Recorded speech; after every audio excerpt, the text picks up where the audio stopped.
Bonjour à tous et bienvenue sur le site objectifbac.fr, le site spécialisé dans les terminales ES. Attaquons dès à présent l'année d'économie avec la première partie sciences économiques et le premier thème croissance, fluctuation et crise. Chapitre 2. Comment expliquer l'instabilité de la croissance économique? Les fluctuations économiques. La croissance effective est instable à des périodes de croissance soutenue, appelées expansion. Succèdent des périodes de fort ralentissement, voire de recul de l'activité productive pendant une période plus ou moins longue, récession ou dépression. Au sens strict, le terme de crise désigne le point de retournement à la baisse de l'activité économique. Au sens large, il désigne l'ensemble de la période au cours de laquelle l'activité est déprimée, le chômage élevé, etc. La crise se termine alors grâce à la reprise. La récession survient lorsque la croissance économique est négative pendant au moins 6 mois consécutifs.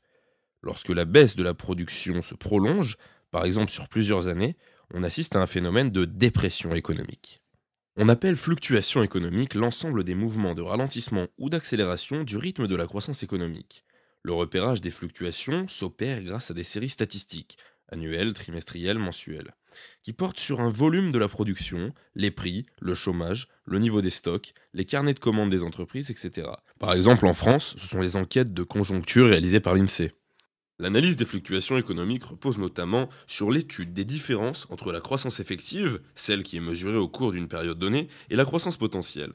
La croissance économique potentielle est évaluée par le taux de croissance du PIB potentiel, c'est-à-dire le PIB maximal qui pourrait être réalisé grâce à la pleine utilisation des facteurs de production disponibles. Le PIB potentiel est donc une évaluation de la production maximale qu'il serait possible de réaliser sans tension inflationniste.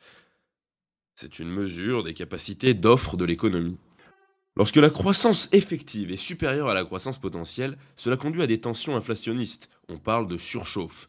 Lorsque la croissance effective est inférieure à la croissance potentielle, on assiste à une montée du chômage.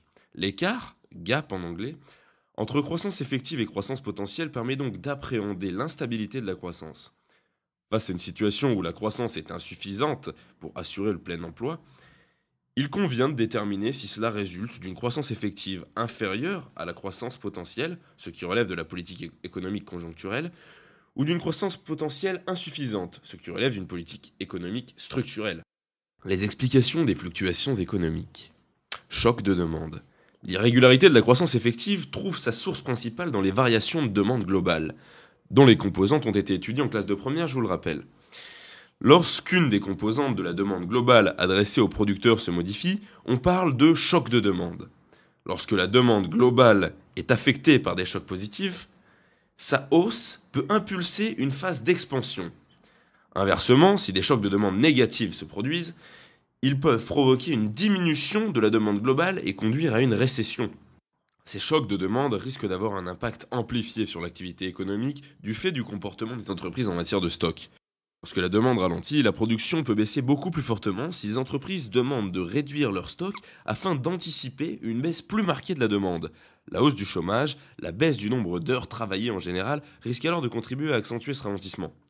Inversement, lorsque la hausse de la demande s'accélère, les entreprises produiront d'autant plus qu'elles devront reconstituer leur stock. La baisse du chômage et la hausse du nombre d'heures travaillées peuvent alors contribuer à entretenir l'augmentation de la demande.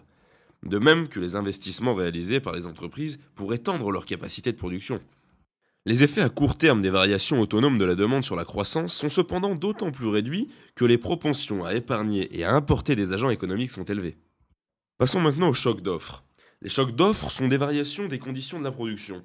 Ils découlent notamment de la productivité ou du prix des facteurs.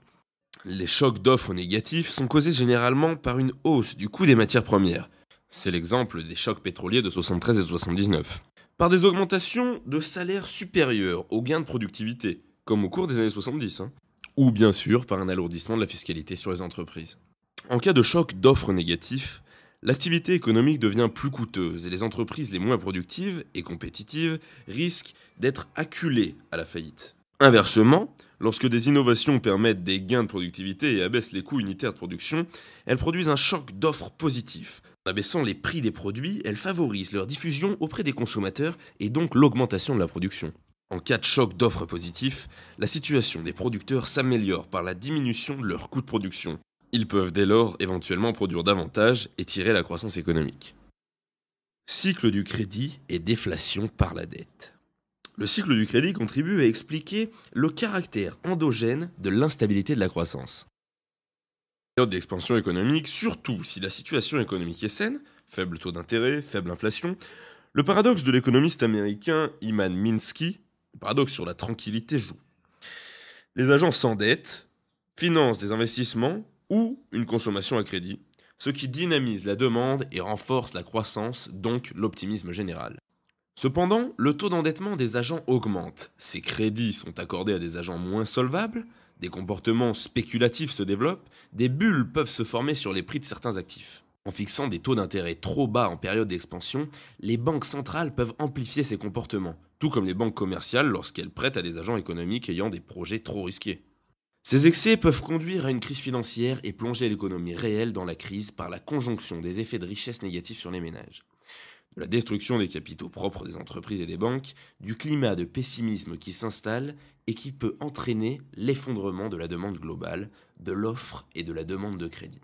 C'est ainsi que la dette conduit au boom économique, et que celui-ci conduit à la crise lorsqu'un événement provoque le retournement des anticipations et la contraction de l'offre de crédit des banques. Les mécanismes qui avaient accéléré la croissance jouent alors dans le sens d'une amplification de la récession, voire de la dépression. Les crashs boursiers peuvent ainsi s'accompagner de crises bancaires qui entravent le financement des activités productives, cycle du crédit. Cela peut conduire à une déflation par la dette, c'est-à-dire la baisse des prix d'actifs dont la richesse de ceux qui les détiennent rend l'endettement excessif, la fragilité, voire même la destruction du système bancaire qui rendrait le crédit inaccessible aux PME, qui pour retrouver de la liquidité licencieraient et feraient baisser leurs prix. La baisse des prix augmentant le poids réel de la dette pour les firmes endettées, les faillites se multiplieraient, ce qui aggrave en retour la situation des banques. La déflation, c'est-à-dire la contraction des grandeurs nominales, prix, salaire, masse monétaire, qui s'accompagne en général de celle des grandeurs réelles, demande, promotion, emploi, pourrait assainir l'économie si elle favorisait à long terme le redémarrage de cette dernière. Si elle élimine les producteurs les moins efficaces, la déflation peut en effet créer les conditions de la reprise. La chute de l'investissement pendant la déflation réduit la demande de capital et favorise la baisse des taux d'intérêt, tandis que le chômage contribue à la diminution des salaires. Mais à un moment, le coût unitaire de production est si faible que l'activité des producteurs ayant survécu reprend. Cependant, l'existence d'un tel phénomène de régulation par la faillite a fait l'objet d'une vive contestation par Keynes, qui souligne que seule l'intervention directionnaire de l'État peut permettre un redémarrage de l'activité économique. Mais alors, les pouvoirs publics peuvent-ils limiter les fluctuations économiques? Et pourquoi les pouvoirs publics devraient-ils intervenir? En période de ralentissement, le recul de l'activité économique engendre chômage de masse et baisse du revenu des ménages. Les jeunes éprouvent alors beaucoup plus de difficultés que leurs prédécesseurs pour trouver un emploi. Les tensions sociales et politiques augmentent, donnant du crédit aux mouvements qui prônent des changements radicaux dans l'organisation économique et sociale. Sans intervention de l'État, l'économie peut entrer dans un cercle vicieux dans lequel la déflation, fréquemment observée en période de crise grave, renforce les difficultés économiques. Et cette lenteur de l'ajustement de l'économie par la déflation a été soulignée par John Maynard Keynes, l'économiste qui a déclaré le 14 janvier 31 à la radio « À long terme, nous sommes tous morts. Les économistes s'adonnent à une tâche trop facile, trop primitive, si, dans la saison des tempêtes, ils nous annoncent seulement que lorsque l'orage sera terminé, l'océan retrouvera son calme. » L'intervention de l'État apparaît d'autant plus nécessaire que l'ajustement par la déflation peut ne pas se produire, notamment parce que les entreprises les plus vulnérables ne sont pas toujours les moins efficaces. Inversement, en cas de croissance économique effective trop forte par rapport au potentiel de croissance économique, des tensions inflationnistes peuvent se manifester et être à l'origine d'un cercle vicieux aux conséquences néfastes. L'inflation se traduit en effet par une baisse du pouvoir d'achat de la monnaie, qui mine la confiance qu'ont les agents en elle, et par une perte de compétitivité prix au niveau international, ce qui peut avoir des effets négatifs sur les échanges extérieurs et donc la productivité réalisée à l'intérieur du pays.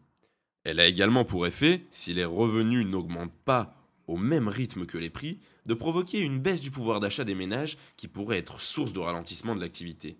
Elle provoque enfin, lorsqu'elle n'est pas compensée par une hausse des taux d'intérêt, des transferts de richesse des prêteurs, épargnant notamment vers les emprunteurs. La gestion des fluctuations conjoncturelles par les politiques budgétaires et monétaires. Ainsi que cela a été vu en première, le diagnostic porté sur la nature des déséquilibres macroéconomiques détermine le prix de politiques conjoncturelles à mettre en œuvre.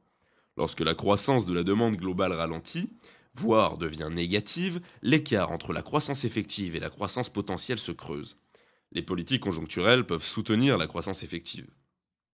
Elle consiste en une politique budgétaire de relance par une hausse du déficit de l'État et une politique monétaire de soutien à l'investissement et au système bancaire par la hausse du taux d'intérêt et ou l'injection de liquidités.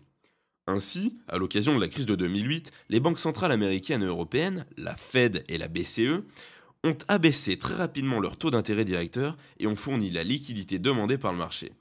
Les États ont laissé se creuser les déficits publics et ont en général mis en œuvre des plans de relance. Inversement, en cas de croissance économique effective trop forte par rapport au potentiel de croissance de l'économie d'un pays, une politique de freinage de la demande globale par un excédent budgétaire de l'État et par une hausse des taux d'intérêt de la Banque centrale doit permettre de réduire les tensions risquant de déboucher sur une inflation trop rapide. C'est une politique de désinflation, c'est-à-dire de ralentissement de l'inflation. Ainsi, le début des années 80 a été marqué dans de nombreux pays développés par des politiques budgétaires et ou monétaires désinflationnistes. Les voies étroites de la politique économique. Les politiques conjoncturelles qui agissent sur la demande risquent de ne pas être pertinentes en réponse à un choc d'offres négatives dans l'économie. En effet, la politique conjoncturelle agit plus facilement sur les variables de demande que sur les variables d'offres. Les chocs d'offres nécessitent au contraire des ajustements structurels et institutionnels de l'économie qui demandent du temps. Par ailleurs, la France se trouve aujourd'hui insérée dans la zone euro, où la conduite des politiques conjoncturelles est beaucoup plus délicate. La politique monétaire est décidée par la BCE pour l'ensemble de la zone euro. La politique budgétaire est contrainte par le pacte de stabilité de la croissance, renforcé en 2012 par le pacte budgétaire, qui n'offre qu'une coordination négative des politiques budgétaires nationales. Déficit budgétaire limité à 3% du PIB et dette publique à 60% du PIB. L'efficacité des politiques conjoncturelles dans la zone euro est ainsi limitée par une politique monétaire à taille unique et les marges de manœuvre limitées et non coordonnées des politiques budgétaires nationales.